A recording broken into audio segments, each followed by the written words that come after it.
আজকে রাষ্ট্রপতি নির্বাচনের প্রক্রিয়া নিয়ে আলোচনা হয়েছে। সেখানে সব রাজনৈতিক দল আমরা সহ একমত হয়েছে যে বিদ্যমান যে প্রক্রিয়া রাষ্ট্রপতি নির্বাচনের সেটার আমরা পরিবর্তন চাই। এখন পরিবর্তনের প্রক্রিয়াটি নিয়ে বিভিন্ন রাজনৈতিক দলের বিভিন্ন ধরনের মতভেদ তৈরি হয়েছে।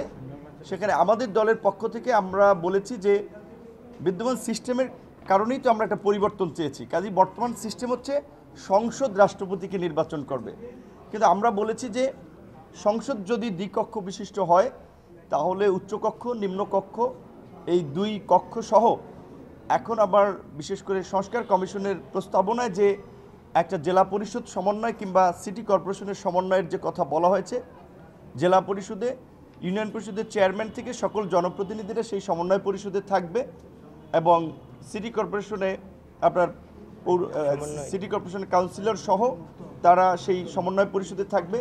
সেখানে একটি করে ভোট থাকবে, কিন্তু ভোটের ক্ষেত্রে বলা হচ্ছে যে সবাই মিলে ভোট দেবে, অর্থাৎ রাষ্ট্রপতি প্রার্থী পদে যিনি সর্বোচ্চ ভোট পাবেন ওই ভোটটা কাউন্ট হবে।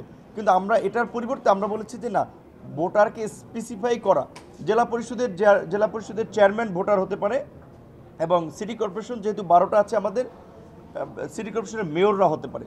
তাহলে জেলা পরিষদের 64 জন চেয়ারম্যান এবং 12 জন সিটি কর্পোরেশনের মেয়র সহ 76 জন ভোটার হয়। তাহলে 500, যেহেতু আমরা দ্বিকক্ষ বিশিষ্ট সংসদের দিকে যাওয়ার জন্য মোটামুটি একমত, তাহলে দুই কক্ষে 500 আপনার সদস্য এবং এক্সটেন্ডেড 76 জন, 576 জন, এইটাকে ইলেকট্রাল কলেজ হিসেবে বিবেচনা করার পক্ষে আমাদের দলের মতামত।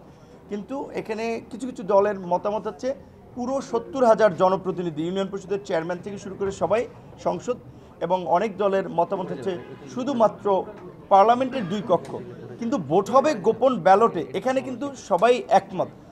আরেকটি কথা যেটি দীর্ঘদিন ধরে আমাদের এখানে আলোচনা হচ্ছে, 70 নম্বর অনুচ্ছেদের কথা কিংবা রাষ্ট্রপতি প্রধানমন্ত্রীর ক্ষমতার ভারসাম্যের কথা। জেনেক্সে শিফট করো, লাইফকে লিফট করো। 70 নম্বর অনুচ্ছেদের পরিবর্তনে দুটো বিষয়ে কিন্তু সার্বজনীন একমত তৈরি হয়েছে আমরা, যে অর্থ বিল এবং আস্থা ভোট ব্যতীত অন্য ক্ষেত্রে সংসদ সদস্যরা স্বাধীন। কাজেই সেক্ষেত্রে এখানে সংসদ সদস্যরা রাষ্ট্রপতি নির্বাচনে ভোট দেওয়ার ক্ষেত্রে একটু স্বাধীন হচ্ছে।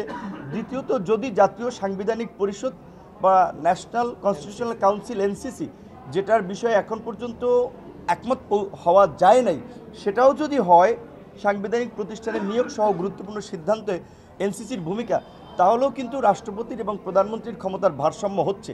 সুতরাং আমরা শুধু বিতর্কের জন্য তর্ক করা এই জায়গায় না থেকে আমাদের দলের পজিশন থেকে আমরা বরাবরই বলছি, জাতীয় বৃহত্তর স্বার্থে আমরা আমাদের পজিশন যেটা আছে, যদি ঐক্যমত্য কমিশন কিংবা অন্যদের মধ্যে এটা কোনো বিষয় একমত হয়, সেখানে আমাদের পজিশন আমরা পরিবর্তন করতে এগ্রি। আমরা সকল দলকে আমরা এই আহ্বান জানাবো।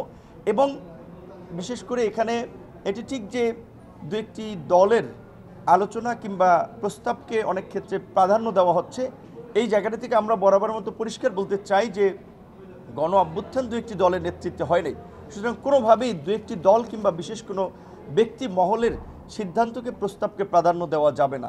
সার্বজনীনভাবে সকল মত পথের মানুষ, আজকে যারা আমরা এখানে ধরেন যে রাজনৈতিক দলগুলো আছি, এইসব দলই কি গোটা দেশের মানুষের প্রতিনিধিত্ব করেন? না, এখানে একেবারেই আছে যে সমস্ত দলের কোনো অ্যাক্টিভিটিস নাই। আবার এমনও দল আজকে আমরা দেখতে পেলাম যারা ধরেন আপনার এই আওয়ামী লীগের দোসর ছিল, তারাও কিন্তু এখানকার আলোচনায় বিভিন্ন দলের প্রধানদের মারফতে তদবির করে এখানে এসেছে।